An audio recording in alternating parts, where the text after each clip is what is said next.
Digo que las selvas de Colombia guardan sus misterios. Hay cosas que suceden que uno no le encuentra ningún tipo de explicación. Hay un demonio, un espíritu en la selva, que para uno ingresar a esta selva tiene que hacerle una ofrenda, un ritual, porque si no el espíritu lo hace perder. Ojo, no deje que la gente se vaya por acá. Hay algo muy malo ahí, muy malo, y ahí les va a pasar algo muy malo a todos, como una sombra, como una silueta, pero yo nunca le veía el rostro. Tenía como manos, pero era como un ser, no sé, no puedo describir qué tipo de ser era, si era bueno o era malo, pero era un ser muy, muy raro, pues.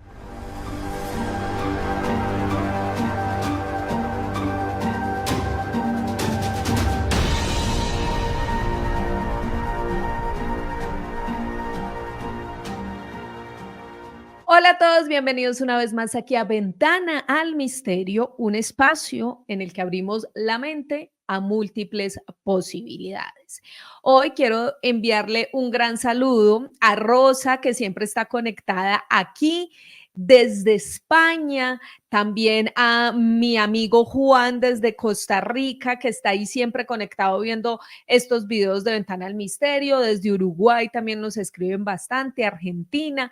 De verdad que muchas gracias a todos los que hacen parte de esta comunidad de Ventana al Misterio, que están atentos a las publicaciones, que le dan dedito arriba, y por eso mi invitación de hoy es para que usted, si es nuevo en este canal, pues se suscríbase aquí a Ventana al Misterio para que tenga las últimas notificaciones, los últimos videos que analizamos aquí, las historias que los invitados nos cuentan, y que pueda además compartirlas con otras personas que ustedes consideren les gusta este tipo de contenido. Entonces ya saben, primero suscríbase en el botón de abajo, dele like a estos videos y compártalo con quienes ustedes crean que les puede gustar este contenido. Y hoy vamos a traer una historia bien interesante de un personaje que quizás ya muchos han visto a través de sus redes sociales, porque se ha convertido en un personaje viral, contando sus historias en el ejército de Colombia. Sí, señores, el sargento Héctor Bernal, que muchos seguramente siguen a través de TikTok o de su cuenta en YouTube, que va contando además toda su trayectoria, pero que poco a poco también ha ido contando sus experiencias sobrenaturales, paranormales, como ustedes la quieran llamar, pero que de verdad llaman muchísimo la atención, y que además pues aquí lo tenemos. Bienvenido, sargento Héctor Bernal, gracias por estar aquí en Ventana al Misterio y por permitirnos escuchar sus historias aquí con todas las personas que están conectadas.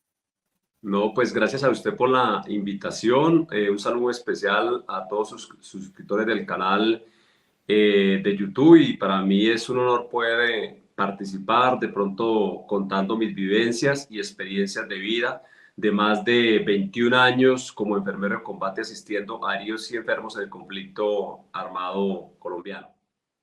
Sargento, y es bien interesante esto porque, pues para los que no son de Colombia, porque este video lo ven muchísimas personas alrededor del mundo, pues nosotros hemos tenido una situación muy compleja como sociedad en cuanto al tema de violencia que se ha venido desarrollando durante muchísimos años en este país.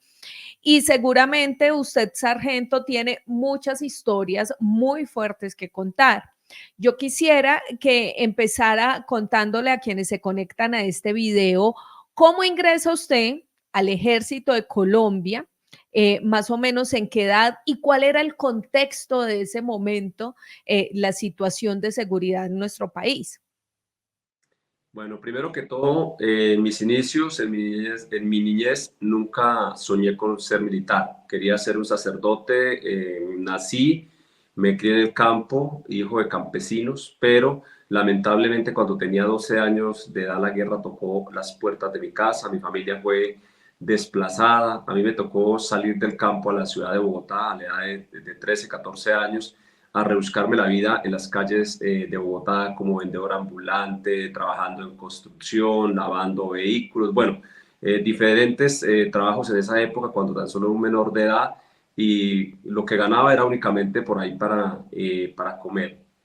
Recuerdo ya cuando iba a cumplir los 18 años, había cumplido, perdón, los 18 años, en 1995, recuerdo tanto ese 14 de diciembre del año 95, yo estaba trabajando como ayudante de construcción en Bogotá, por ahí por Chapinero en la obra, iba como a las 5 de la mañana en San Carlos, en la avenida Caracas, recuerdo ese puente que hay en la avenida Caracas de San Carlos, cuando había un camión del ejército reclutando, me cogieron y me llevaron ahí, me pidieron mi libreta militar, no tenía libreta militar, el servicio era obligatorio acá en Colombia, por lo cual me llevaron para prestar el servicio militar y fue así como inicia mi vida militar, inició ese 14 de diciembre de 1995 a prestar mi servicio militar. En esa época se estaba ya agudizando el conflicto armado en Colombia, que por hecho es uno de los conflictos más antiguos de América. Colombia tiene un conflicto de más de 50 años, un conflicto interno con diferentes organizaciones. Así es, sargento, un conflicto que ha durado durante muchísimos años, como usted muy bien lo dice, que ha afectado, digamos que no solamente a nosotros como colombianos, sino que también ha tocado un poco fibras en otros países. Sargento, cuando usted ingresa, pues ya nos cuenta de qué manera al ejército, cuáles eran sus expectativas, qué esperaba usted ahí y cómo poco a poco logra convertirse en enfermero de combate. Bueno, yo llego al ejército, pues prácticamente no quería ir, mi madre no quería ir porque habíamos salido de tema de violencia, por tema de amenazas, mi familia fue amenazada por las FARC, entonces no quería que ningún miembro de la familia ingresara al ejército porque probablemente iban a tomar represalias contra nosotros, muchos de mis familiares aún estaban allá en esas zonas, entonces por ese motivo no quería ingresar. Ya pues me llevan, el servicio militar era obligatorio y bueno, ya tocaba quedarme allá a prestar el servicio militar. Yo inicié simplemente con el sueño de tener una libreta militar con el fin de salir, terminar mis estudios y pues tener una oportunidad laboral, porque en esa época sí la libreta militar era muy importante, incluso para el ingreso a la universidad, para cualquier empresa. Todo el mundo en esa época pedían la libreta militar para trabajar, hasta para trabajar en vigilancia, todo tenía que tener libreta militar. Entonces, por lo cual pues ya decidí quedarme prestando el servicio militar. Al principio fue muy duro para mi mamá, sobre todo mi mamá, porque mi papá se había sido militar en 1945 cuando el famoso Bogotazo, mi papá prestó su servicio militar y sirvió al país en el año 45. A él pues ya estaba familiarizado con el tema de la vida militar. Estando ya pleno diciembre en el ejército con la cabeza pelada, la chuler, imagínese usted el frío de Bogotá. Y bueno, yo al principio miré como algo que no era tan bueno para mí, no quería saber de armas, no quería involucrarme con ese tema. Bueno, yo dije, pero si yo estaba ganándome las días en las calles de Bogotá, vivía en Ciudad Bolívar en una invasión donde ni siquiera tenía un colchón para dormir, no tenía agua potable, nada, o sea, vivía como un mendigo por allá.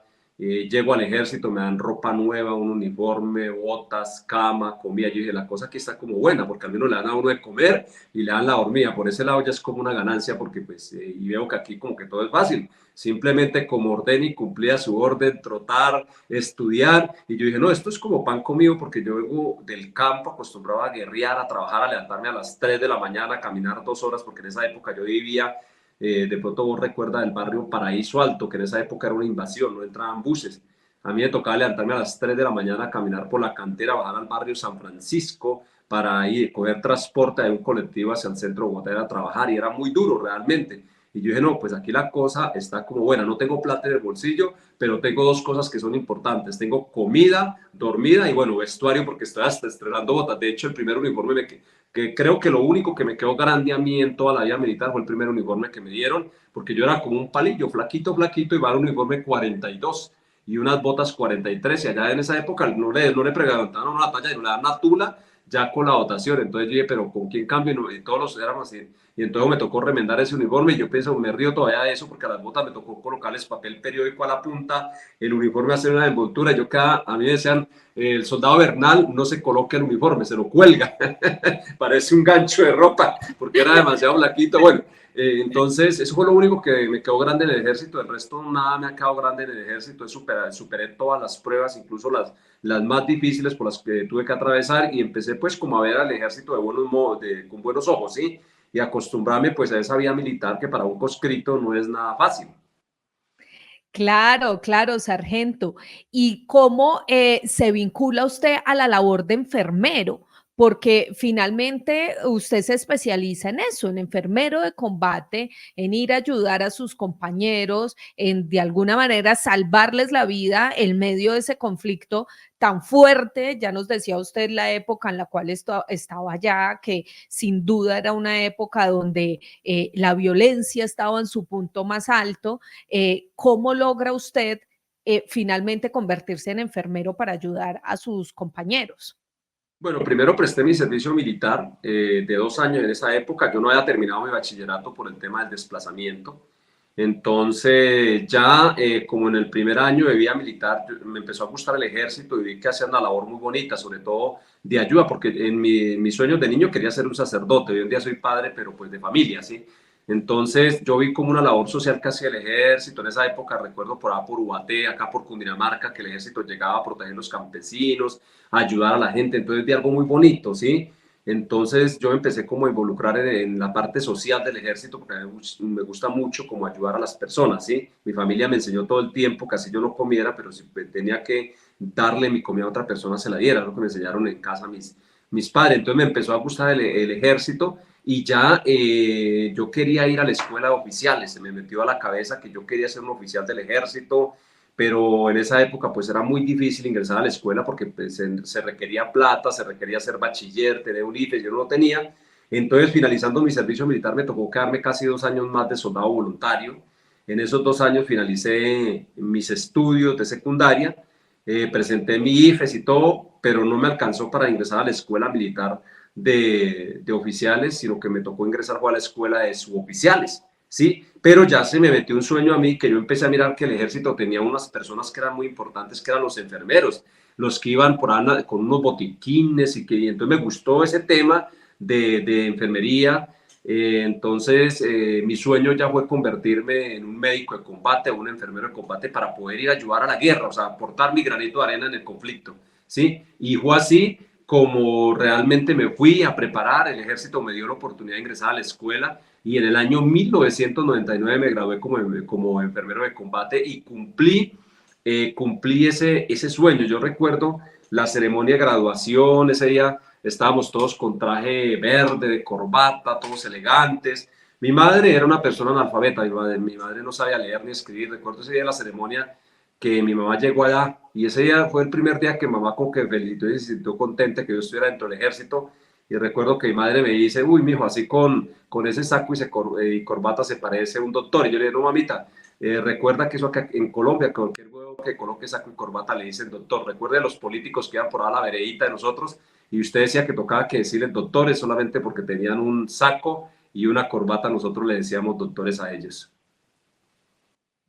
Sí, así es. Ese es un refrán muy popular que tenemos aquí en Colombia, que cualquier persona se le dice doctor. Sargento, dentro de su labor como enfermero, alguna historia que lo haya marcado, pues me imagino que son miles, pero algo que usted recuerde que haya dicho, definitivamente esto no lo olvido, me marcó mi vida en esa situación tan terrible que debe ser, pues, desarrollar esa labor en medio de la guerra. Bueno, fueron varios sucesos realmente, pero lo más difícil yo recuerdo fue por allá en el 2003 cuando empezó los grupos armados empezaron a masificar el tema de las minas antipersonales, las minas terrestres, y los soldados empezaron a caer en esas trampas. O sea, son imágenes que yo nunca he podido olvidar de mi memoria, cómo los soldados caían en esas trampas, quedaban sin extremidades, y uno por ahí en medio de la selva con un botiquín, acercándose a ellos a proporcionar atención. Yo recuerdo la imagen de un soldado que perdió sus dos extremidades en una mina de esas, y el soldado me cogía acá el cuello y me decía, no me deje morir, yo quiero regresar a casa, así sea sin mis piernas. Pero yo era un cabo inexperto, no sabía mucho, o sea, yo decía, ¿yo qué hago con este man acá? Eso no me lo enseñaron en la escuela, no me lo enseñaron en el hospital. O sea, ¿cómo carajos voy a manejarlo? Yo creo que estoy como en el lugar equivocado, ¿sí? Y realmente me sentía que no tenía como la experiencia, como las herramientas necesarias para desempeñar mi trabajo, y ahí fue cuando empecé a preocuparme. Yo tengo que estudiar más, porque realmente me falta muchísimo, tengo un gran camino pues, que recorrer y tengo muchas cosas que aprender. Yo no sé, yo le envolvía trapos, venda, lo que tenía, por ahí lo que se me venía a la cabeza, porque pues en esa época la capacitación en la parte de medicina de combate era muy remota. Nosotros estábamos con unas guías por allá de la década de los 70 que eran completamente obsoletas, ¿sí? La capacitación era muy básica, al igual que los equipos que nosotros llevábamos en nuestros botiquines de primeros auxilios. Pero bueno, atendí a ese soldado y salió y sobrevivió, y eso también fue como un motivo de alegría que él hubiera sobrevivido. Yo no podía creer que ese soldado en esas condiciones iba a sobrevivir, y realmente sobrevivió. Y después el soldado sin pierna me abrazó y me dijo: gracias, yo no necesito las piernas para regresar a mi casa, porque yo necesitaba regresar a mi casa porque tengo una esposa y 2 hijitos, y por eso quería regresar a mi casa, así sea sin ojos, sin piernas, lo que quería regresar a mi casa, y usted me ayudó a regresar a la casa.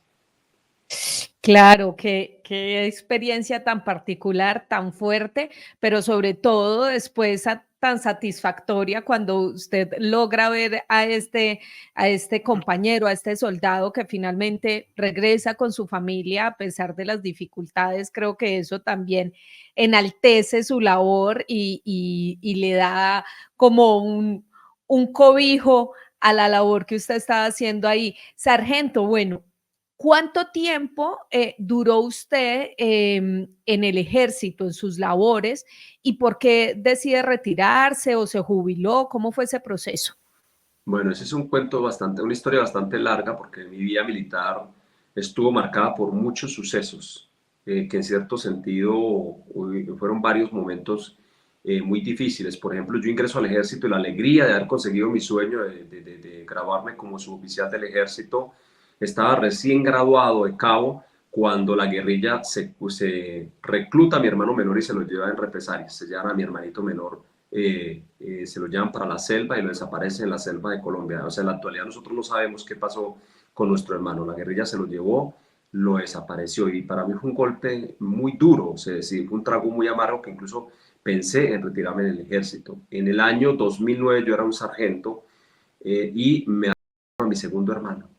Entonces era difícil, era como el costo que estaba pagando por haberme colocado un uniforme militar. Mas, sin embargo, yo dije: yo hice un gran sacrificio por esta carrera, por este país, seguiré luchando por este país. Lo que yo no podía comprender era cómo yo, mientras estaba en la selva de Colombia con un botiquín, con un fusil, tratando de garantizar la seguridad del pueblo colombiano, unos grupos armados acaban con la vida de 2 de mis hermanos. Después perdí a mi tercer hermano, perdí a mi madre, perdí a mi padre, y ya me sentí muy solo, y fue como uno de los motivos por los cuales yo me retiro del ejército. Lógicamente, habiendo pasado ya por un periodo de más de 20 años, me jubilo, y en este momento pudiera ser un sargento mayor de comando del ejército, porque tenía todo el perfil para hacerlo, me daba, tenía una trayectoria militar muy bella dentro de mi vida militar, y acá te puedo mostrar mi hoja de vida. No tengo un solo llamado de atención en 21 años de servicio de vida militar, no tengo una sola sanción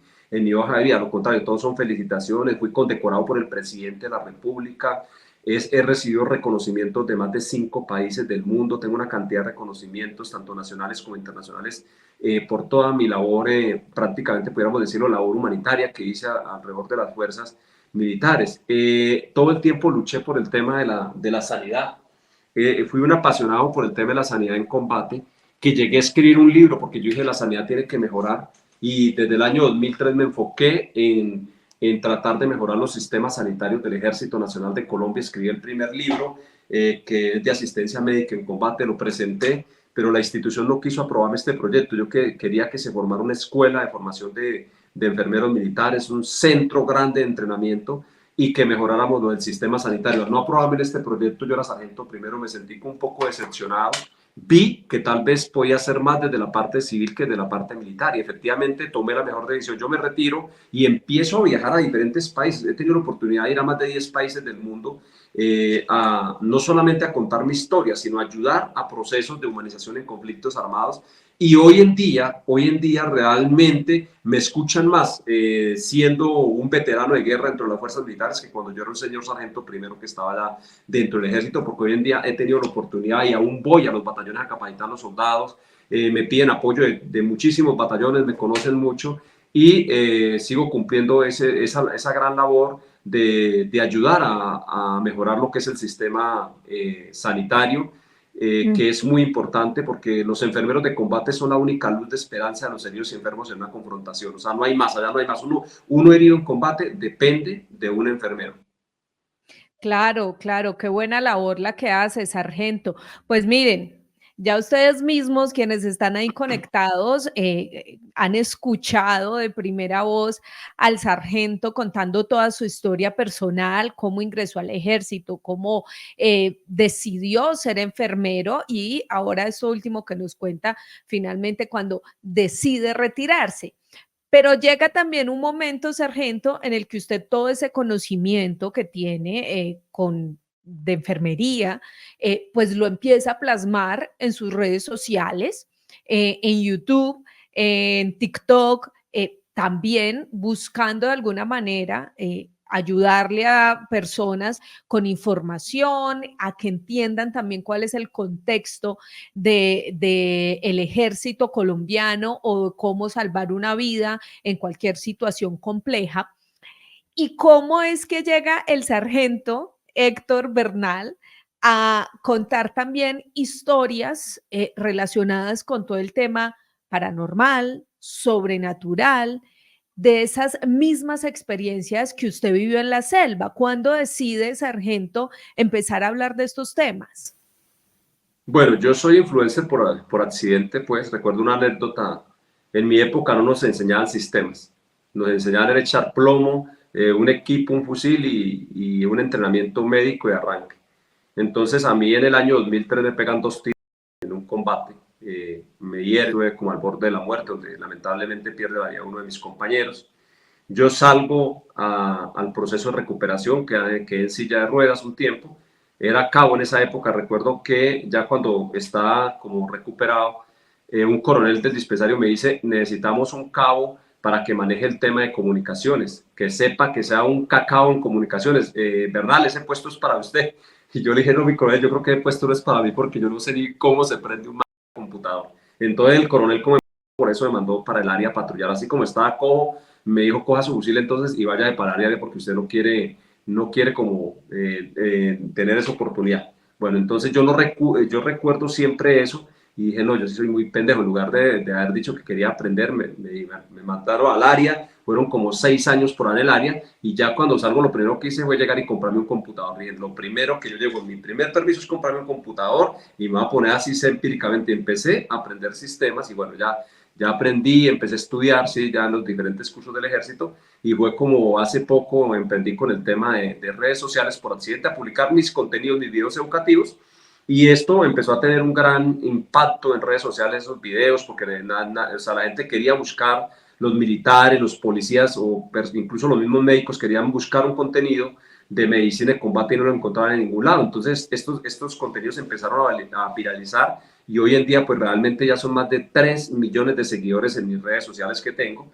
Ya después la gente me dice, ¿verdad? Le empieza a contar su historia de vida. O sea, usted en más de 20 años me imagino que pagó muchas reclutadas, le pasaron muchas cosas. ¿Por qué no empieza a contar su historia de vida? Y ahí es cuando empiezo pues a contar mi historia, o he empezado, porque yo no he contado ni el 10% de mi historia de vida, entonces he contado algunos sucesos que me ocurrieron en las selvas de Colombia, porque pues yo digo que las selvas de Colombia guardan sus misterios, hay cosas que suceden que uno no le encuentra ningún tipo de explicación y de hecho el primer video, uno de los videos que se viraliza es el fantasma de las selvas, que es una experiencia que nos sucedió. Y bueno, y ahorita de hecho, ayer me estaban llamando de Francia, ayer hacía una entrevista con Radio Francia Internacional, me llamaron diferentes medios de comunicación, La Mega, bueno, todos estos días he recibido llamadas para que cuente pues mi historia. Y de hecho, estoy escribiendo un libro de toda mi vida militar, desde mi niñez hasta finalización de mi vida militar, pero ahí vamos ya como en el 40% de ese libro. Claro, sargento, es que definitivamente el contenido que usted pone, no solamente, como lo decía, es educativo, sino también que esas historias lo dejan a uno bastante sorprendido y vamos a arrancar contando desde su experiencia, cómo fue que vivió ese tiempo en la selva, ¿Qué fue lo que vio? ¿Qué fue lo que escuchó? ¿Cuáles son esos misterios que hay allá en ese campo de batalla que seguramente es súper complejo, súper difícil, emocional y psicológicamente, físicamente también, pero en el que hay cosas que sin duda no tienen explicación? Entonces, empecemos por ese famoso demonio de la selva, un video que usted tiene también en YouTube, en su canal de YouTube, en sus redes sociales. ¿Qué fue lo que pasó? ¿Cómo vivieron ustedes esa historia? Bueno, el famoso demonio de la selva es un espíritu que nos hace perder a nosotros en pleno Amazonas. La zona de extensión, yo inicio en el año 2003 a la recuperación de la zona de extensión, me tocó el departamento del Meta. Estando en el departamento del Meta, nos enviaron en helicóptero a hacer la retoma en Mitú. Entonces nosotros como en 12 helicópteros desembarcamos en Mitú. De Mitú, mi unidad fue insertada a Caruru, Upés. Nosotros llegamos y nos desembarcamos del helicóptero a sangre y fuego. O sea, disparando desde los helicópteros, desembarcamos así. Fue un desembarque en caliente porque la guerrilla estaba ahí y es jugando los plomos con ellos y recuperando lo que es Caruru. Yo creo que la gente aquí en Caruru recuerda ese año 2003 cuando nunca por ahí un soldado había pisado esa selva. Nosotros éramos los primeros militares que pisábamos esa parte de Colombia que estaba totalmente abandonada. Nosotros llegamos a Caruru, pues eso es Amazonía, es selva. Ya llevamos varios días ahí, entonces sí a hacer una operación hacia la profundidad de la selva y nos mandaron un grupo especial que éramos 18, recuerdo eran 15 soldados, un teniente y 2 cabos, a hacer un reconocimiento a unos 3 kilómetros de Caruru y solamente quería hacer un reconocimiento, nosotros íbamos solamente con el chaleco, los proveedores del fusil y la cantimplora para agua, llevábamos GPS, brújula y una carta de navegación y un radio 730, que era la comunicación y radio 2 metros. Bueno, habían soldados muy antiguos, soldados veteranos, llaneros, del campo, que conocían muchísimo el tema de la selva, el campo, incluso dentro de la patrulla de soldados indígenas también, pues que eran de descendencia indígena. Nosotros arrancamos, tomamos una simú y una contrasimú, arrancamos por la selva. Allá es una selva tan extensa, la selva del Amazonas, que es plana, se deshidrata uno escasamente ve que los rayitos del sol medio pasan por la espesura de la selva. A veces uno camina de día y parece que eran como las 6 de la tarde en esa selva, se ve como oscuro. Nosotros empezamos y eran solamente 3 kilómetros. Recuerdo que caminamos como hora y media y llegamos a la posición. Llegó mi teniente y toma las coordenadas geográficas del punto, marcamos el sitio porque se hace una demarcación del sitio, porque de ese sitio era como desde ahí era una línea de partida para desembarcar unas unidades y desde ahí arrancar con una operación ofensiva hacia la parte interna de la selva, hacia la profundidad de la selva. Bueno, nosotros llegamos ahí, tomamos agüita de la cantimplora, porque eso es de época de verano, esa selva es muy seca. Y mi teniente dijo, hagamos 180 es devolvernos. Mi teniente dijo, vámonos por el mismo trillo, porque cuando nosotros pasamos hicimos un trillo. O sea, cuando uno va en la selva, los punteros van con un machetico cortando ramitas, haciendo marcas en los árboles para devolverse uno. Cuando uno dice 180, es devolverse por esa misma ruta, porque es una ruta que ya está marcada, así por seguridad. Entonces el puntero llegó y nos devolvimos. Cuando nosotros llegamos y caminamos media hora, y el puntero hace alto y dice, es que no hay trillo. Y entonces mi teniente dice, mucho perdió que dijo, no hay trillo, o sea, no sé, no, se perdieron las huellas, no hay nada. Y entonces todos empezamos a mirarnos, pero ¿cómo se pueden perder las huellas de 18 militares? Si la bota militar por donde pasa queda la marca, ¿sí? O sea, por donde pasan 18 soldados debe quedar alguna marca. Y fue así, realmente las huellas habían desaparecido, no había marca, no había absolutamente nada, no encontramos nada y nosotros mirábamos los 360 grados y toda la selva era parecida. Y entonces quedamos mirando los unos a los otros y como que todos nos mirábamos callados y nadie hablaba, nadie decía absolutamente nada. Entonces el puntero, que era un soldado antiguo por ahí de Arauca, dijo, estamos perdidos. Dijo, pero ¿cómo vamos a estar perdidos? Entonces mi teniente saca la carta, la bota al piso, toma el GPS y el GPS empezó pi, pi, pi, pi, y no funcionaba. O sea, no funciona. O sea, ¿cómo un GPS que está en buenas condiciones no funciona? Entonces mi teniente dijo, toca con la brújula, tomemos una simú y una contrasimú. Tomó la simú y la contrasimú, que es en grados, ¿sí? Y arrancamos a caminar a tantos grados, en línea recta por esa selva. Caminamos otro más de una hora y nada que salíamos a Caruru. Cuando llegamos, hacemos alto y los soldados dicen, aquí está pasando algo raro, no entendemos qué es lo que sucede, pero no vamos a ningún lado. O sea, estamos dando vueltas acá en esta selva, vueltas y vueltas, y estamos llegando siempre al mismo punto de la selva. Y entonces ahí nos empezamos como a preocupar nosotros qué está sucediendo. Mi teniente dice, vamos a comunicarnos, el radio tampoco funcionó. O sea, no funcionó el radio, o sea, era una cosa tan extraña el GPS, el radio, quedamos totalmente incomunicados con la otra unidad, ni siquiera para pedir apoyo no servía nada. Ahí empezamos nosotros, ¿qué está pasando acá? Está pasando algo raro. ¿Qué hacemos? No, todavía ya era más del mediodía, imagínense, nosotros hemos salido como a las 5 de la mañana y ya eran pasadas la 1 de la tarde. Bueno, hagamos otro intento, empezamos otra vez, Simú contra Simú, empezamos a caminar y otra vez al mismo tema. O sea, era como en círculo, pues. No sabíamos para dónde íbamos, completamente perdidos. Ya como a las 3 de la tarde nos sentamos y dijimos, ¿qué hacemos? Estamos jodidos acá en la mitad del Amazonas sin ninguna salida, no tenemos salida para ningún lado. Entonces, digamos, la última decisión, el último intento, tomemos otra línea recta, cojamos una línea recta, tantos grados rectos, si no nos vamos a desviar de esos grados. Pero era algo tan misterioso porque pareciera que la brújula nos llevara de forma correcta, pero al mismo tiempo nos hacía perder, o sea, como que nos estaba botando al lado contrario. Y arrancamos nosotros y como a las 4 de la tarde, 5 de la tarde, observamos unos cultivos de yuca. Cuando nosotros observamos los cultivos de yuca, nos alegramos muchísimo porque dijimos, bueno, si aquí hay un cultivo de yuca, hay gente. Pero resulta que eso era yuca salvaje, donde sacan el cazabe de los indígenas. Efectivamente, cuando nosotros llegamos, observamos la choza de unos indígenas, y ahí hay muchas tribus indígenas en la profundidad de la selva, y los indios empezaron a correr, nos miraron y salieron fue corriendo para un río y se botaron al río. Y entonces nosotros gritamos, no, incluso nosotros bajamos nuestras armas y dijimos, no, somos ejército, no les vamos a hacer absolutamente nada, ¿sí? Solamente queremos agua porque tenemos muchísima sed, agua, y nosotros le mostramos la cantimplora, agua.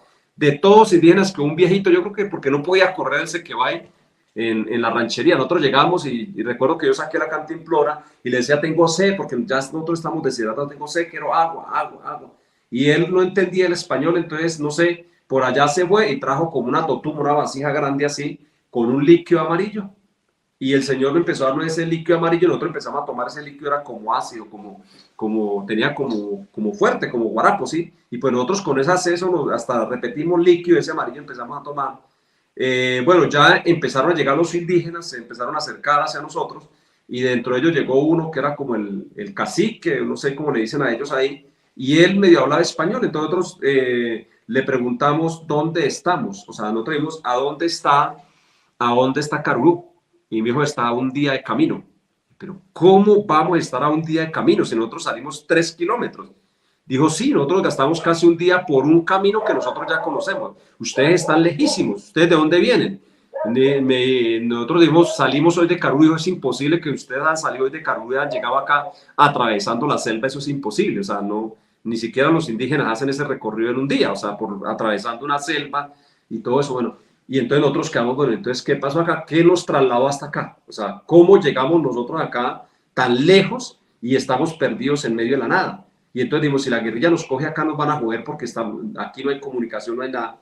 Y entonces le dimos al indígena, ¿sabe que usted nos puede llevar? Dijo, sí, pero ahorita en la noche no, porque el demonio de la selva nos va a comer. Dijo, ¿cómo así que el demonio de la selva?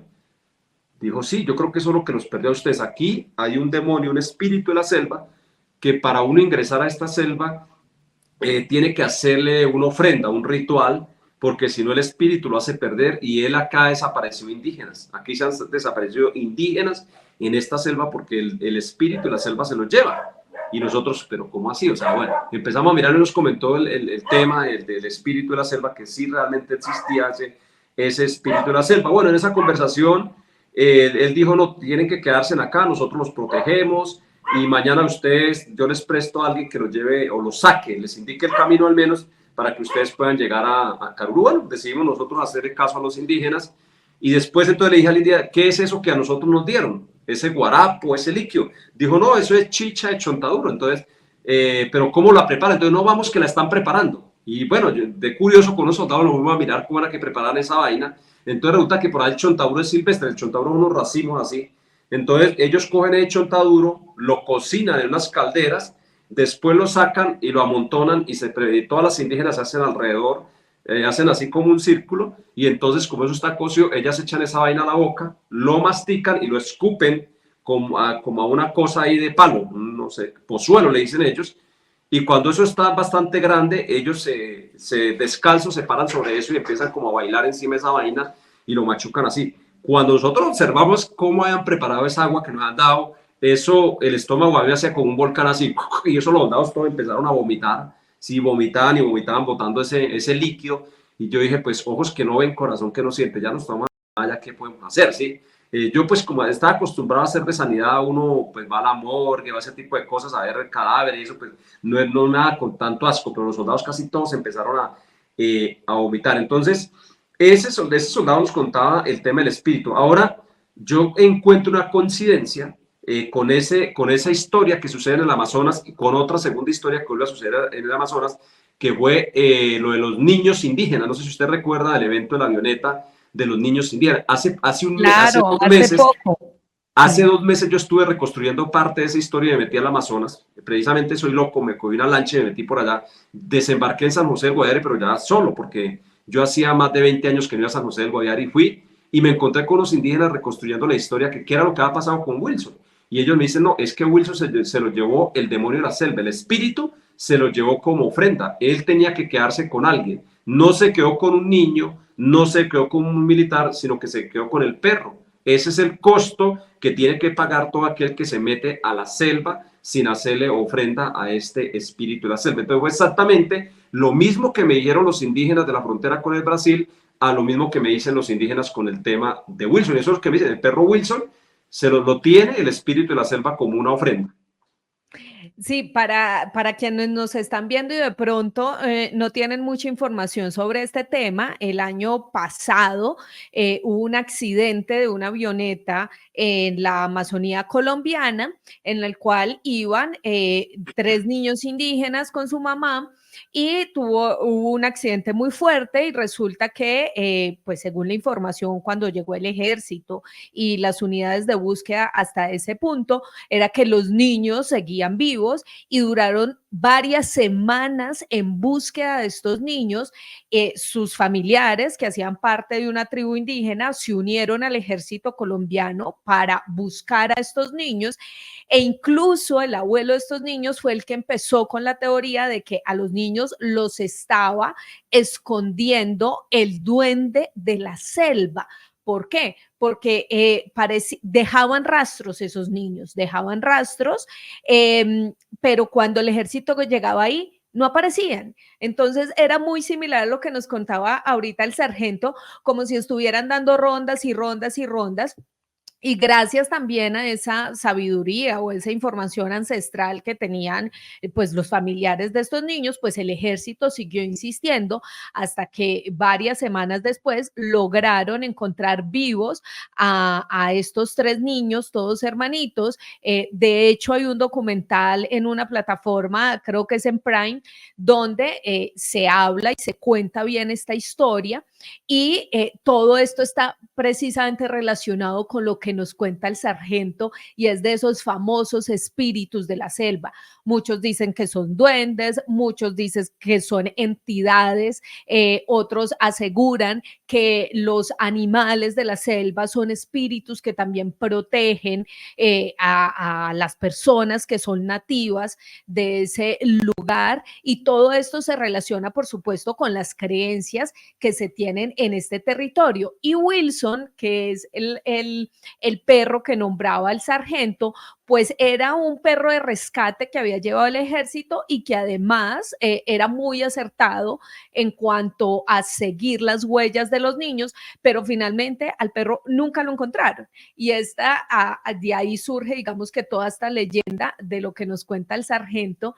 y es bien interesante encontrar estas coincidencias en dos historias apartadas, es decir, en el tiempo, pero que realmente coinciden con esas teorías de que en la selva existen espíritus, no solamente de protección, sino también que pueden generar algún tipo de terror. Sargento, además de esta historia tan particular, porque imagínense que ustedes hayan estado dando rondas según ustedes, durante horas y que luego lleguen a esta comunidad y les digan, oiga, ese trayecto tiene más o menos un día. Imagínense eso, cómo explicar esto, que no funcionaban los radios, que no funcionaba la brújula. alguna otra experiencia, es decir, ruidos, sonidos que hayan llamado la atención o que les hayan generado pánico en esta situación? Bueno, nosotros empezamos a escuchar el aullido de unos monos aulladores, esas son como diabólicos, son unos monos grandes y ellos como que nos perseguían a nosotros, detrás de nosotros se aullaban muy feo. Esos monos, se escuchaba como el frío de la selva y era una sensación muy rara que nosotros no podemos describir. O sea, el uno se miraba la cara al otro, era como la película Depredador, ¿sí? Más o menos así, como si hubiera alguien que nos estaba vigilando a todo momento. O sea, como que los punteros miraban, cada rato apuntaban, sacaban las miras y miraban, porque decían, nos están vigilando, nos están vigilando. O sea, algo nos está vigilando en esta selva, pero no podemos comprender qué era lo que nos estaba vigilando pues en la selva, pero nosotros sentíamos en cierto sentido que estábamos siendo vigilados por alguien en la selva, pero no sabemos que era ese alguien, pero uno siente esa percepción de que alguien lo estaba vigilando en la selva, pero no sabíamos qué cosa estaba detrás de nosotros, porque todo el tiempo había una entidad que estaba con nosotros, era algo que estaba ahí con nosotros, que estaba ahí presente con nosotros. Claro, bien particular eso que nos cuenta, sargento. Ahora pasemos a otra historia bien interesante y usted la ha denominado el demonio de Urabá. ¿Cómo es esto? ¿Cómo arranca esta historia y cuál es su vivencia particular allí en este sector? El año 1999 yo llego al Urabá. El Urabá es una de las regiones más azotadas por la violencia del conflicto armado de Colombia. El Cañón de la Llorona es un sitio de muchísimas historias paranormales, de brujas, de muchas cosas. De hecho, usted como periodista puede observar que hay muchos reportajes que han hecho. Recuerdo un periodista le colocó el nombre del Cañón de la Muerte. Y de hecho, casi por los militares lo conocemos como el Cañón de la Muerte, esa área que hay entre Dabeiba, Antioquia y Mutatá. Estamos desarrollando una operación muy importante, muy importante. Éramos varias unidades militares hacia un sector que prácticamente hacia la frontera con Panamá. Teníamos que desplazarnos por la parte alta de una población que se llama San José de Apartadó. Eso es una zona selvática, la parte alta. Bueno, iniciamos nosotros un desplazamiento en plena selva, y eso era como tenebroso, su caminar por allá. Daba miedo, aparte del enemigo que había en la selva, como que las cosas que uno puede experimentar, como uno siente como no se siente bien, se siente una sensación toda rara dentro de esa selva. Pero este más que un demonio era como un demonio bueno, o sea, era algo como algo que quería protegernos a nosotros, o sea, era como algo que nos quería proteger, ¿sí? Entonces, por la noche ya cuando nosotros estamos acercando arriba, a la pura cordillera, que se llama La Nevera, por ahí un punto, una noche yo tuve un sueño y en ese sueño alguien me mostraba a mí algo, ¿sí? Me llevaba por un camino, o sea, como que un espíritu, pero yo miraba algo, no puedo describir el personaje, es decir, no, o sea, porque era un personaje como neutro, no mostraba ni lo bueno ni lo malo del personaje, sino que era como, sí, estaba en la mitad lo bueno y lo malo. En ese sueño, esa persona me llevaba a mí hacer un recorrido. En el sueño él me tomaba y me llevaba por un camino por donde nosotros íbamos y me mostraba el camino. Él iba adelante como mostrándome un camino.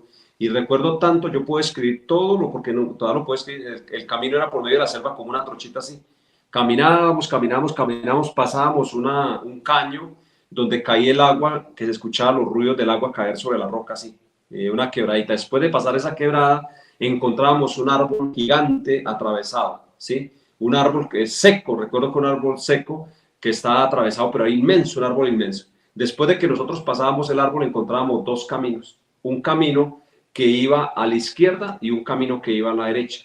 Ese personaje me decía que teníamos que coger hacia la derecha, que no nos fuéramos por el camino a la izquierda, porque algo malo nos iba a suceder ahí. Había algo muy malo en esa parte que teníamos que coger por ahí. Bueno, amaneció y yo me quedé con la duda de los sueños. Entonces yo le comento a unos soldados de confianza, porque uno casi no comenta las cosas porque la gente empieza a reír. Y yo en un descanso le digo, marica, yo anoche tuve un sueño todo raro. Mire que es como si ya hubiera patrullado por acá. Este camino yo ya lo recorrí, o sea, en el sueño hay un personaje que me muestra a mí ese camino. Y esta área yo ya la conozco. Pues digo, mi causa, si usted es bien recluta acá, llegar a la universidad, usted acaba de conocer por acá. Si deje echar embustes, le decía, porque era costeño. pero es que es un sueño, yo estoy hablando de usted de un sueño que tuve anoche y me mostraba este camino y es el mismo camino. Dijo, eche, mi cabo, deje de hablar, monda, me dijo el soldado así. Y usted lo que esté psicoseado en la guerra, está loco, no joda, mi cabo. Yo me quedé callado y no volví a comer. La segunda noche llegamos a acampar y otra vez yo me acuesto y otra vez llega esa persona como a despertarme y vuelve al mismo tema, me saca de mi cama y me lleva a caminar otra vez. Y el mismo recorrió exactamente el mismo camino, íbamos por el camino, el caño que pasaban, las boticas de agua caían así, pero se sentía como un frío ese caño. Pasábamos y pasábamos el árbol grandotote, él me hacía que pasara el árbol y llegaba a la Y de los dos caminos otra vez. Y en esa Y de los dos caminos me decía que el camino de la derecha me indicaba que para allá, que por ahí teníamos que irnos, que por ahí teníamos que irnos. Es así como otra vez amanece y vuelvo y ya le digo a un grupo de soldados. Yo les digo, yo ya he pasado por acá. Y entonces, ¿pero por qué mi cabrón? Yo llevo 2 noches que me han mostrado este camino. Alguien me muestra ese camino, alguien me está mostrando este camino y es el mismo camino por donde nosotros vamos. Es exactamente el mismo porque yo veo, puedo describir las mismas cosas. Y se empezaron a reír los soldados. Mi cabrón está loco, está fumando marihuana, está psicoseado. Usted lo que quiere es que lo saquen para el dispensario, para psicología, pero apenas termine la operación nosotros lo vamos a llevar. O sea, empezaron a burlarse y yo me quedé callado. Güey. El tercer día, la tercera noche, otra vez, nuevamente, el mismo sueño. El mismo personaje me saca y me lleva. Era como en el tiempo, ¿sí? Como uno ir caminando en el tiempo. Y él me lleva y otra vez me señala lo mismo. Vamos caminando, llegamos a la cañadita, pasamos la cañada y llegamos al tronco grande, al árbol caído, pasamos el árbol caído y ese personaje me decía, para allá, para allá. Tienen que irse para allá. Ojo, no deje que la gente se vaya por acá. Hay algo muy malo ahí, muy malo, y ahí les va a pasar algo muy malo a todos les va a pasar algo muy malo ahí si se van por ahí. Bueno, ese cuarto día yo ya me desperté como, ¿qué pasa? Y entonces yo llego y vuelvo y les digo a los soldados, vuelvo y les insisto, oiga, vamos a llegar ya al sitio. ¿A cuál sitio, mi cabo? Al sitio del sueño. Entonces el puntero ya me dice, vea, mano, lo voy a explicar. Y yo así en la tierra ya, acá usted va a llegar a un cañito. Después de que usted se pase ese cañito, va a llegar a un árbol caído grandísimo. Después de que usted pase ese árbol caído grandísimo, va a encontrar 2 caminitos. Hay un camino a la derecha y otro a la izquierda. Tenemos que coger por el camino de la izquierda. Entonces los dados me dicen, che, mi cabrón, ahora usted es el guía, no joda. Recuerdo que en otro llamamos un guerrillero de guía, y un guerrillero desmovilizado que él iba de guía de nosotros. Y el guerrillero se quedó mirándome y dijo, hay que creerle al cabo, pues coloquemos la atención al cabo, dijo el guerrillero que nosotros llevábamos. Entonces todos otra vez empezaron a burlar. Y yo, mi cabo, usted está soñando, usted no sé qué. Y yo les digo, sí, bueno, hagamos una cosa, si usted llegan a eso, el caño, le estoy diciendo, vamos a llegar a un cañito, después del cañito vamos a llegar a un árbol grande que está atravesado, usted va a pasar ese árbol y va a encontrar 2 caminos, si usted encuentra eso, pues usted me cree, si usted no encuentra eso, pues simplemente es un sueño equivocado, yo estoy delirando en el sueño. Y arrancamos cuando todo el mundo empezó a mirar y a señalar el caño. Pero el puntero siguió y él miró hacia atrás y como que, uy, esto es verdad, el caño, ahí está la quebradita tal y como el cabo la describe en el sueño, estaba ahí. Y yo dije, más o menos 10 minutos de acá está el árbol. Y todo el mundo acá mira, decir, 10, mira, aquí está el caño, ese es el caño del sueño. Y vamos a caminar como 10 minutos por esta montaña y van a encontrar el árbol grandotote atravesado ahí. Y después del árbol, a unos 30 pasos, vamos a encontrar los 2 caminos. Cuando otros, efectivamente, como los 10 minutos, cuando el puntero hace alto así, y se devuelve y dice, el árbol que el cabo dice. Y estaba el árbol exactamente como lo había escrito en el sueño, que era un árbol como higuera, grandísimo, incluso que ya se le estaba cayendo la cáscara y tenía como gorgojos el árbol, estaba seco, bastante seco y era inmenso, incluso que para saltarlo tenía uno que impulsarse a los soldados, darle la mano para pasar por encima del árbol.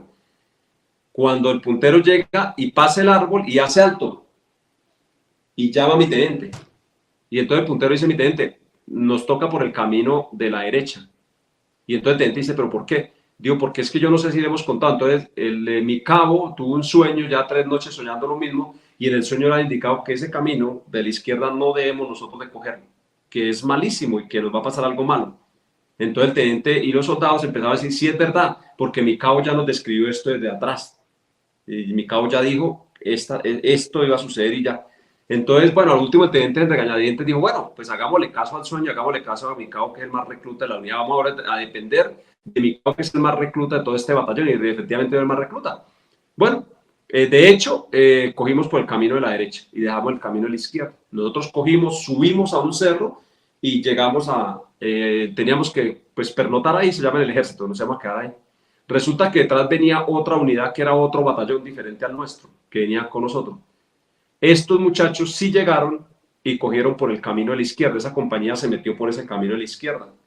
Y esa compañía llegó a cambuchar ahí, esa noche llegó a pernotar ahí, al otro día la guerrilla los copó ahí, en esa parte prácticamente murieron una cantidad de soldados de esa compañía, le robaron todos los equipos y todos los fusiles. En la historia de Urabá lo pueden mirar, ahí se perdió, ahí fue la pérdida del primer radio de comunicaciones del ejército. La guerrilla se llevó un radio, se llevó el GPS, se llevó toda la inteligencia del ejército porque se llevó la carta que tenía mi capitán, la carta de navegación, con toda la orden de operaciones, la información de esa operación se la llevó la guerrilla, se llevó un radio PS730, se llevó un teléfono satelital del ejército y se llevó, creo que fueron 25 a 30 equipos con fusiles y todo se los llevó. Y entonces nosotros quedamos en ese cerro, vean lo que nos salvamos de la matada de estos males. ¿Qué pasó? Ahí se tuvo que frenar toda la operación porque la guerrilla estaba utilizando el radio. Entonces ahí tocó volver cuando se pierde un radio de esos que, pues lógicamente que la guerrilla va a escuchar todo lo que el ejército habla. Entonces, ¿qué pasó? Tocó parar la operación hasta que cambiaron frecuencias, enviaron un experto en comunicaciones a volver a reanudar las frecuencias de radio porque la guerrilla tenía en su poder un radio PRS-130 del ejército. Yo no sé si eso estará, y eso debe estar en los informes del ejército, de inteligencia del ejército, la pérdida de ese radio, ahí están las pruebas de que eso fue real y que eso sucedió, ¿sí?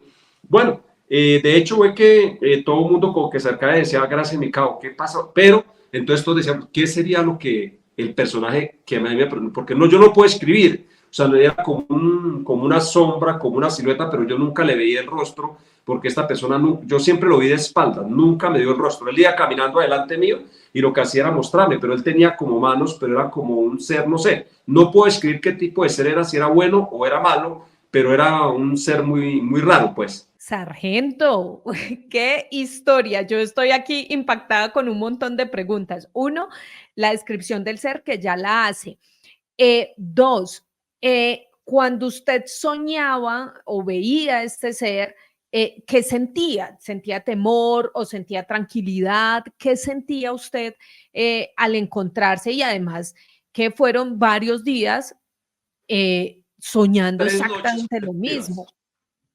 No, al principio sentía paz, o sea, sentía Uh-huh. que esa persona me trasladaba como en el tiempo, o sea, me llevaba como en el tiempo y de hecho me recordaba como mi niñez, o sea, como que también en el sueño me mostraba algunos lugares de Colombia, por ejemplo, que yo nunca había estado, pero él me señalaba como unos lugares, por ejemplo, de mi pueblo, unos lugares de Bogotá, por ejemplo, donde yo nunca había estado antes, como que si ya hubiera estado en esos sitios, ¿sí? O sea, él me mostró aparte como otros lugares, como que usted ya estuvo acá, y sentía que estaba como caminando simplemente, y sentía como paz, sentía como tranquilidad, él me proporcionaba como una protección, como una seguridad, porque era como un buen amigo que me decía a mí, esto se tiene que hacer de esta forma, yo aquí estoy simplemente para ayudarte, para mostrarte y alejarte del mal, o sea, él me decía, te voy a alejar como de eso malo que a ustedes les va a pasar, que si no lo hacen, les va a pasar algo muy malo allá. Claro, era como un ser protector, pero además mire esto, era una especie de ser protector, además con sueños premonitorios, porque básicamente él le mostró a usted el camino exacto, guía, una especie de guía para que usted además compartiera ese mensaje con sus compañeros y finalmente librarse de la situación que los otros no lograron, pues porque no tenían la información que usted tenía. ¿Qué le dijeron el resto de sus compañeros, su comandante, cuando se dieron cuenta de la situación del otro batallón? Pues en cierto sentido ellos me dieron que contara todo lo que había pasado. Yo le dije, lo que conté fue que yo soñé 3 noches consecutivas y yo le conté eso al soldado tal y al soldado tal. Y entonces el teniente me dijo, ¿por qué no me contó a mí? Le dije, pues porque todos se van a reír. Y cuando yo le dije al soldado eso, el soldado dijo que estaba loco, que yo quería sacarle a la minada, que no quería patrullar, que estaba psicoseado por los combates, que el Urabá me estaba quedando grande y que me estaba inventando unas historias era para que me sacaran del área, ¿sí? Eso, y efectivamente después del acontecimiento es donde todos empiezan a preguntarme y qué describan. Yo les digo, simplemente fue esto, pasó esto. Bueno, pero uno en esa parte operacional casi no le presta tanto atención a esas cosas. El hecho de que murieron varios soldados allá, y el hecho pues también fue que la parte buena fue que en mi unidad sí se salvó pues de esa emboscada. Nosotros no caímos en esa y nos salvamos de esa situación, que prácticamente era una zona de aniquilamiento lo que nos tenían preparado ahí. Claro, claro, tremendo, tremendo mensaje. Sargento, es normal, usted ya lo ha mencionado aquí, cuando ustedes están en medio de la guerra, en situaciones tan complejas, pues no le prestan mucha atención a este tipo de cosas, o las dejan pasar, están más atentos a salvar su vida, a que no los ataquen, etcétera, etcétera. Pero usted en algún momento ha reflexionado sobre esta situación y la ha relacionado con algo, no sé, de pronto algún familiar suyo que le haya querido enviar un mensaje, ¿ha sacado un análisis de esa situación en particular? Mira, es que no ha sido la única situación. La segunda situación, vámonos al secuestro de los diputados de Cali. ¿Recuerda el suceso? Sí, Yo soy claro la que sí. persona, yo soy la persona que recupera los 5 militares que quedaron perdidos allá. Fue mi equipo el que los recuperó, porque Mm. nosotros ingresando a esa operación en el desembarco, asesinaron 2 sargentos y 6 soldados, ¿sí? Resulta que yo llego, en la operación fue la persona que encontró el vehículo RCN, creo que era. Recuerda, yo no sé si ustedes recuerdan la periodista que salvó allá que el camarógrafo quedó herido y el conductor murió. ¿Sí recuerda tal vez eso? Lo pueden mirar en el reporte de prensa. Yo Sí, no invito a que señor. vean el reporte de prensa porque es que la gente dice que es mentiras. Resulta que Sí, cuando secuestran a los diputados, creo que un vehículo, no estoy, pero creo que fue RCN, no estoy seguro sí, del de medio, creo que fue RCN. RCN. Un vehículo blanco, un campero, sigue de Cali como hacia donde iba la guerrilla, ¿sí? En una parte que llama Peñas Blancas, ese vehículo fue Ujú. impactado y ahí le pegan un tiro al conductor. Yo recuerdo la de ese conductor porque yo llego donde estaba el vehículo al segundo día y yo encuentro al conductor fallecido ahí, encuentro una pañoleta de la periodista, pero la periodista había sido ya recuperada por el ejército porque ella se botó por un voladero con su camarógrafo herido y el conductor quedó muerto, ¿no? Yo llego y le reporto a mi comandante, mira, aquí está un vehículo de un medio de comunicación y hay un cadáver ahí, el conductor estaba ahí en el timón del vehículo. Yo recuerdo que el balazo era a nivel del tórax y salía a la espalda, ¿sí? Pues resulta que nosotros íbamos caminando, yo llego y entrego el vehículo, porque yo inspecciono el vehículo, entrego a la segunda unidad que iba adelante, iba caminando, nosotros íbamos caminando cuando llegamos a una casa, y la casa estaba sola, ¿sí? En esos combates la casa estaba sola, y nosotros inspeccionamos la casa y no había nada. Luego seguimos caminando cuando de repente yo observo un viejito, o sea, recuerdo que era un viejito así, con barbita blanca, que sale de la montaña y se dirige hacia mí y me dice alto ahí, o sea, con las manos me hace así que me detenga. Y nosotros nos detenemos y yo me voy a donde está el viejito y le digo, soy el cabo Bernal, ¿qué pasó? Y el viejito dice, por Dios bendito, me decía así, yo recuerdo la seña, y él me colocaba la mano acá en el hombro como si fuera mi papá y me dice, por Dios bendito, hijito, hijitos, no se metan por ese camino, porque todos van a morir si se meten por ahí. Todo está minado. Todo eso aquí para arriba está minado. Si ustedes se meten por ahí, no va a sobrevivir ninguno. Por Dios, yo les suplico que no se metan por ahí. Váyanse por este cerro, por acá. Váyanse por este cerro, pero por ese camino no. Bueno, el viejo me dice eso y yo me regreso, porque yo me había ido con 2 soldados a donde está el viejito. Yo me regreso y le digo al radio operador que por favor me comunique con mi teniente por radio, que tenía una información de inteligencia que pasa urgente. Bueno, yo llego y le digo, mi teniente, es que acá hay un campesino que me está diciendo una cosa. Dijo, tráigame el campesino para acá. Yo me voy a buscar al viejo y ya no está el viejo. Cuando yo me devuelvo, pues el error mío fue, yo no sé, ahí sí, ¿qué fue lo que sucedió? Ya el viejito no estaba donde está, o sea, se desapareció el viejito. Y entonces yo me intenté, el señor se fue. Pero ¿cómo, verdad? ¿Cómo deja ir usted un informante, no sé qué? Dice, sí, pero es que estamos hablando con él. Yo me devuelvo, a decirle a usted dejó los soldados y los soldados no saben qué se hizo el viejo. Era un señor por ahí unos 75 años, recuerdo el rostro, era una persona así, y ahora yo qué hago. Entonces, ¿y qué era la información del señor? No, el señor simplemente me dijo que cambiáramos el eje de avance, que no nos metamos por ahí, porque todo eso lo tiene minado. Y dijo, pero entonces ¿usted a quién le va a creer, weón? O sea, yo no es que estaban los soldados estaban conmigo, o sea, quedan dos soldados que estaban conmigo y ellos son testigos. Y entonces los soldados, sí, mi cabo, el señor nos habló y nos dijo esto y esto, pero nosotros dimos la espalda y se nos desapareció, no sabemos qué pasó. Y entonces el teniente dice, no, toca seguir por ese camino, ese es el eje de avance de la carta, toca por ahí. Y entonces yo le digo a los soldados, no, yo no me voy a meter por ahí. Yo le yo a mi teniente, ¿sabe qué, mi teniente? Yo no, si quiere métase usted adelante, pero nosotros, yo por ahí no me voy a meter. O sea, yo creo, hice una cosa del destino que voy a creer y le voy a creer porque ese señor nos habló de forma muy seria, de hecho me tocó y fue de una forma como muy familiar en la que él me habla, no nos vamos a meter por ahí. Y empezamos una discusión ahí, si nos metíamos por ese camino o no nos metíamos por ese camino. A lo último de tanto pelear, como nosotros llevamos la punta, teniente, bueno, métase por donde dé la gana y ojalá no nos haga perder en esta selva. Y nos metimos por un cerro, unos pinos, nosotros subimos un cerro en la parte alta. Cuando nosotros estábamos en la parte alta, se escucharon las detonaciones. ¡Bum! ¡Bum! Los bombazos. Pues resulta que efectivamente todo eso estaba minado. Cuando nosotros subimos por la parte alta, el guerrillero que han dejado ahí pendiente de activar los explosivos, él pensó, o no sé, escuchó el ruido de la tropa y pensó que nosotros íbamos por el camino y empezó a detonar todos los explosivos. Pero ahí, afortunadamente, no murió ningún soldado por ese viejito, ese supuesto viejito que nos apareció en el camino y que no nos dejó meter por ahí. Eso hizo que esa unidad militar se salvara ese día. Entonces, hubo otra cosa asociado. Yo recuerdo el sueño del Urabá, o sea, era prácticamente un personaje similar, sino que esta vez yo le veo la cara, ¿sí me entendés?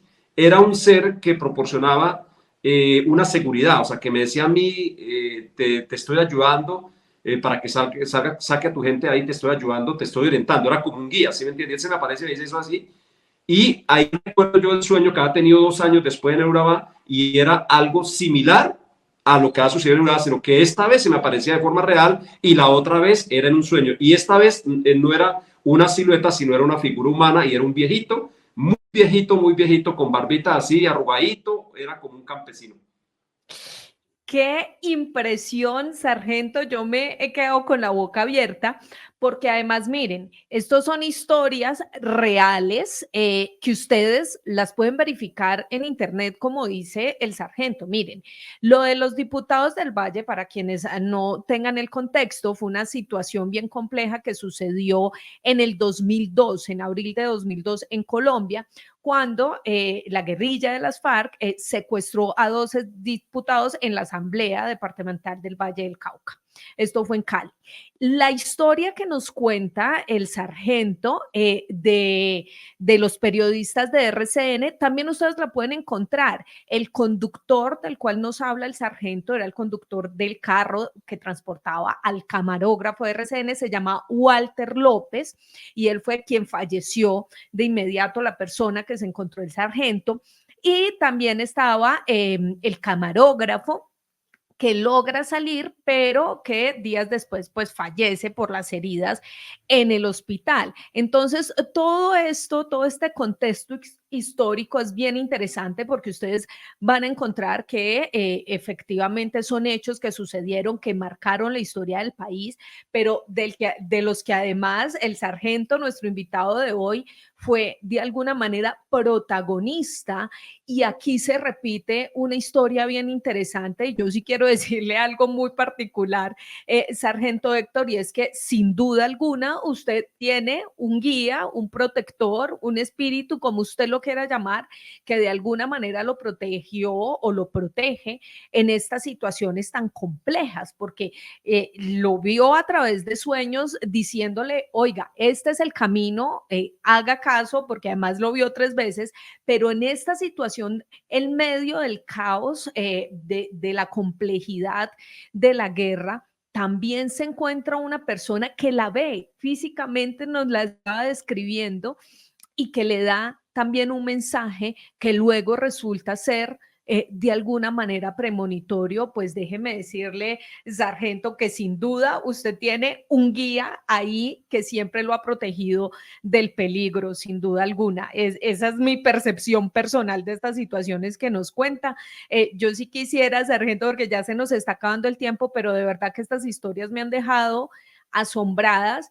Quisiera que usted nos regalara una conclusión sobre estos hechos tan particulares que nos ha contado el día de hoy. Bueno, realmente esta no ha sido la única situación. Yo creo que ese personaje a mí me acompaña desde 1999 porque tengo, o sea, hay dos eventos más en que esta misma persona nos salva, esta persona también nos salvó a nosotros en el departamento del Meta. En el año 2004, diciembre del año 2004, también nos salvó de una emboscada, de un aniquilamiento de toda la unidad, nos salva también. Hace 3 años me salva en Ecuador, nos salva a 3 personas también, sino que esta vez ya el personaje no es, no es un, no es, o sea, este personaje ya no es el viejito, sino es un perro. Se transforma, o sea, es como en un perro y nos salva, y de eso tenemos evidencia, 3 personas que íbamos dentro del vehículo. Esto nos salva de irnos a un abismo en la provincia de Sucumbíos, en el Ecuador, cuando nosotros hacíamos un recorrido. Y son varios los eventos relacionados con esta persona, que no sé quién sea, que siempre ha estado ahí alejándome o alejando a mí y a mi equipo del peligro. Yo viajo muchísimo dentro de Colombia y fuera de Colombia, pero son varios los sucesos, como una vez que nosotros hicimos un programa de radio encima de un campo minado, donde están las canecas llenas de explosivos, nos sentamos, que las canecas estaban enterradas. Cuando termina más de una hora hacer el programa de radio, nos percatamos que estábamos en un campo minado, evacuamos y resulta que ninguna de las bombas estalló, pero estaban en pleno funcionamiento. Entonces no comprendemos por qué ese campo minado tampoco no detonó, y después de que nosotros nos retiramos sí detonó el campo minado. Y son muchos los eventos de seguridad militar relacionados a ese sueño que tuve en el Urabá por ahí en el año 2000 y que me acompañó prácticamente en el ejército hasta el año 2018, o sea, a través de sueños, a través de un personaje, a través de algo que me decía que algo malo iba a suceder. Sí, bien particular, y yo creo que debe agradecerle a ese ser, a ese espíritu, a lo que sea, que le ha protegido de tanto peligro, sargento. Muchas gracias por estar aquí en Ventana al Misterio, por contarnos sus historias.